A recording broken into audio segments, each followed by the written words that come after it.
ఇది సరైన సమయం. ఇప్పుడు రోహిణి కార్తె మొదలైంది. ఇంకొక కొద్ది రోజుల్లో జూన్ మొదటి వారంలో మనకు వర్షాలు పడతాయి. నా నీటిని నేను దాచుకుంటాను. నేను బతికున్నన్నాళ్ళు నీళ్లు తాగుతాను. ఈ కృతజ్ఞతాభావంతో ఈ నేల తల్లి రుణాన్ని నేను తీర్చుకుంటాననుకున్న వాళ్ళు ఒక ఇంకుడు గుంట తయారు చేసుకుంటాకి నాంది పలకండి. మీరందరూ మీ కాలనీలో వాళ్ళు, మీ ఇంటికి ఇరుపక్కల ఉన్నవాళ్ళు కలిసి శ్రమదానం చేసుకోండి. ఒకప్పుడు పొలాల్లో శ్రమదానం చేసుకునేవాళ్ళు. ఒక పొలంలోకి వెళ్ళి పంటలు కోసుకునేవాళ్ళు. అలాగే కనీసం మీ ఇంటి ముందు గుంట తీసుకుంటానికి నలుగురు కలిసి నేల తల్లి దాహాన్ని తీర్చడానికి మీరందరూ కృతజ్ఞతతో ఆ పని చేస్తారని ఆశిస్తున్నాను. దీనికి అయ్యే ఖర్చు ఎంత అని మాత్రం మీరు ఆలోచించమాకండి. మనం లేకుండా నీరుంటుంది ఈ భూమి మీద. మనం లేకుండా ఈ నీరుంటుంది భూమి మీద. నీరు లేకుండా మనం ఉండలేం. మన అవసరం నీటికి లేదు. నీటి అవసరం మనకుంది. దీనికి పెద్ద రాకెట్ సైన్సు తీవ్రంగా ఆలోచించి లెక్కలు కట్టి చేద్దామా వద్దా అని కూడా ఆలోచించకుండా ఈ పని మీరు చేయాలి. మీరు చేసే ఖర్చులు వారాంతంలో కానీ ప్రయాణాల్లో కానీ ఎంత ఖర్చు పెడుతున్నారో వేరే వేరే విషయాల్లో వాటితో చూసుకుంటే ఇది పెద్ద ఖర్చేం కాదు. ఒక్కసారి మీరు వర్షపు నీళ్ళని 1 సంవత్సరం దాయగలిగితే 3.5 సంవత్సరాలు మీ కుటుంబాన్ని అందరికీ తాగటానికి, వండుకోవటానికి, బట్టలు ఉతుక్కోవటానికి, ఇల్లు శుభ్రం చేసుకోవటానికి ఎంత నీరైతే అవసరం అవుతుందో అంత నీరుని మీరు భూగర్భంలో దాయచ్చు.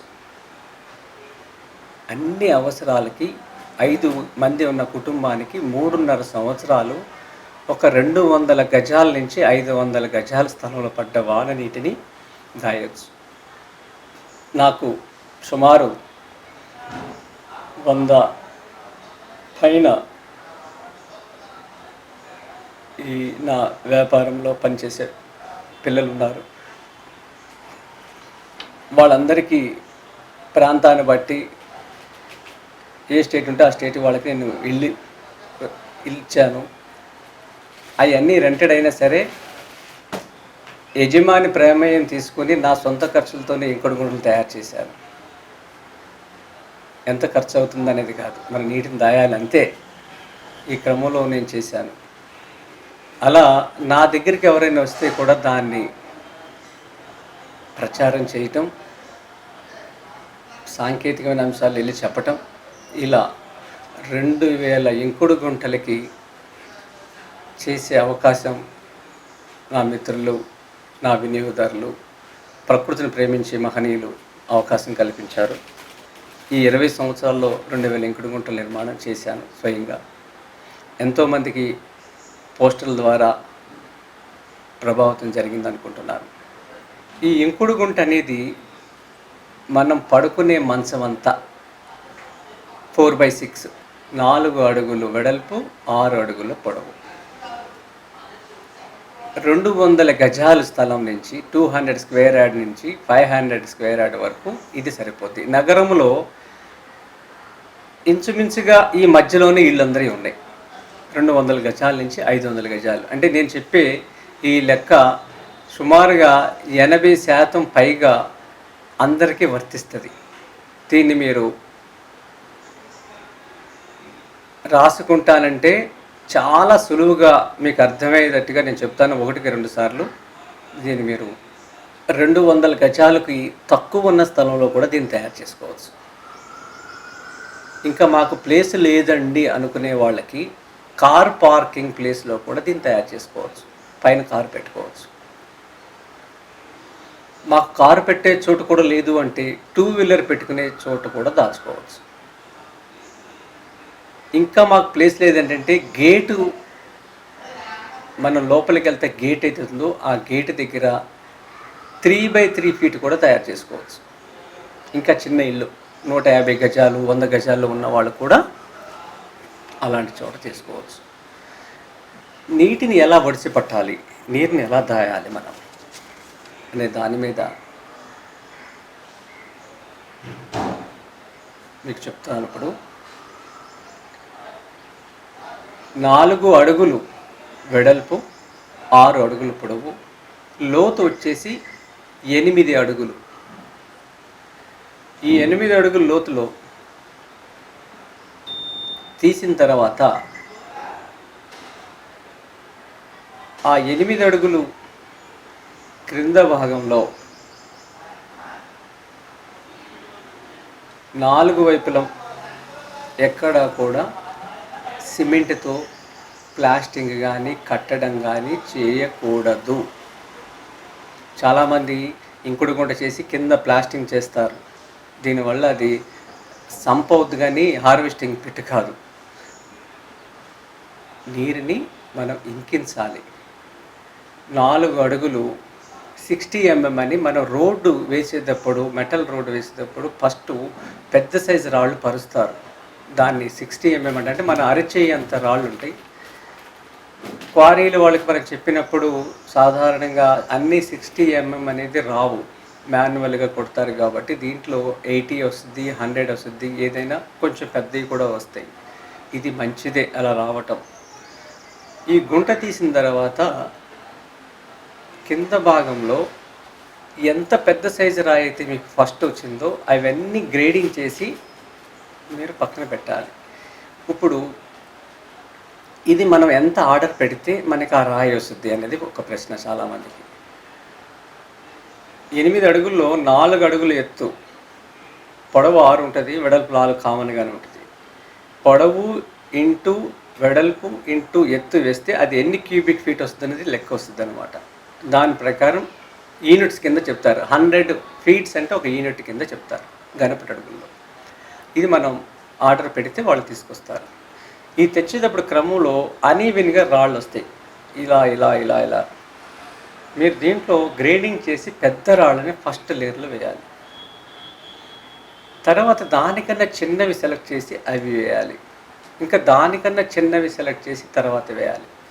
ఇలా మీరు ప్రతిసారి గ్రేడింగ్ చేసుకొని ఉన్న రాళ్ళలో పెద్ద రాళ్ళు ఫస్ట్ మన కింద వేయాలి. ఇలా మనం 4 అడుగుల వరకు ఈ విధంగా నింపాలి.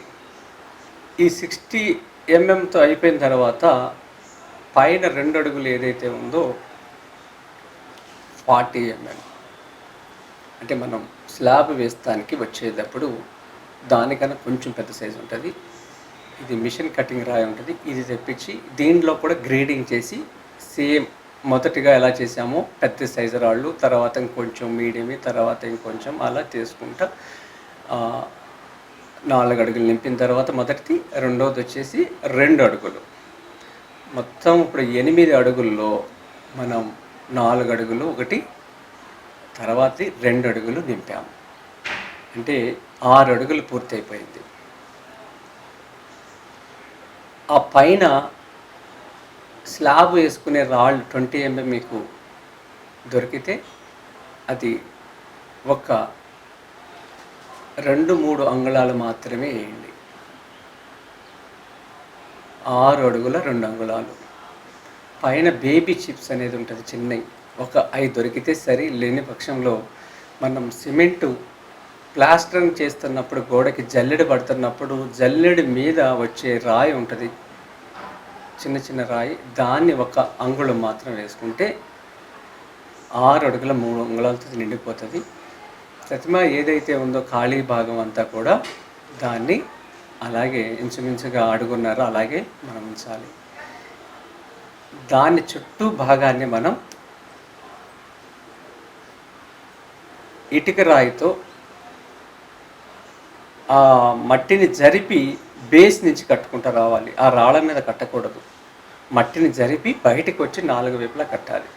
ఈ కట్టే క్రమంలో ఈ ఏదైతే మనం బెడ్స్ వేసామో లోపల ఇసుక కానీ మనం చేస్తున్నప్పుడు ఆ ఇటుక సంబంధించిన సిమెంట్ కానీ ఏది కూడా ఆ రాళ్ళ సందుల్లో పడకూడదు. దీనికి గోనె సంచుల్ని పూర్తిగా కప్పిపెట్టి మనం ఆ ఇసుక తీస్తున్నప్పుడు గోడ కడుతున్నప్పుడు ఆ గోడ కూడా 9 అంగుళాల గోడ కట్టుకోవడం మంచిది. కట్టుకుని అంతా నిర్మాణం అయినాక కింద ఆ సిమెంట్ సంచులన్నీ కూడా తీసివేయాలి. ఇక ఇంటి మీద నుంచి వచ్చే పైప్ కనెక్షన్ని కూడా తీసుకొచ్చేసేసి మీకు కనెక్షన్ పీవీసీ పైప్ ఏదైతే ఉందో ఈ పీవీసీ పైపు కనెక్షన్ దానికి ఆ పిట్టికి ఇచ్చేసి, భూమి నుంచి మీకు అక్కడ పార్కింగ్ ప్లేస్ ఉంది అనుకుంటే ఒక అడుగు పైకి కట్టుకుని